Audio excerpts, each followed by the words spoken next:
Korang nak tengok rumah mampu milik yang berharga RM124,000 sahaja? Jom tengok video ni sampai habis. Hai korang, Alhamdulillah hari ni saya berada di Kampung Parit Makmur, Senggarang.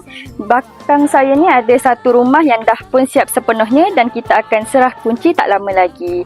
Untuk rumah ni berkeluasan 880 kaki persegi, mempunyai 3 bilik dan juga 2 tandas. Jom kita tengok. Untuk cat bahagian luar, kita berikan 2 tone colour berkalis cuaca dan 1 tone colour di bahagian dalam. Kita ke bahagian koridor pula. Untuk bahagian koridor ni berukuran 4x12 kaki dan macam biasa kita berikan mozaik bersaiz 1x2 kaki. Untuk bahagian hadapan ni kita gunakan pintu safety door.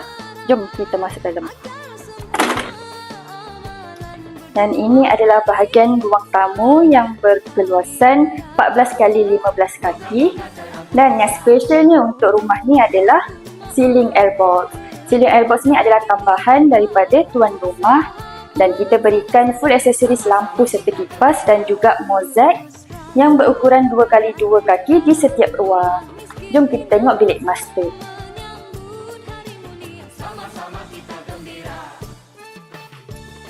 Untuk bilik master ni berukuran 14x10 kaki. Dan ni adalah bilik yang kedua, berukuran 12x10 kaki. Untuk bilik yang ketiga pula bersaiz 8x10 kaki. Dan antara bilik kedua dan bilik master ada satu tandas yang berukuran 4x6 kaki. Dan untuk mozaik kita berikan ukuran 1x2 kaki. Jom kita ke bahagian dapur pula. Untuk bahagian dapur ni berukuran 17x10 kaki dan tabletop adalah ukuran 17 kaki. Untuk mozaik kita berikan 1x2 kaki.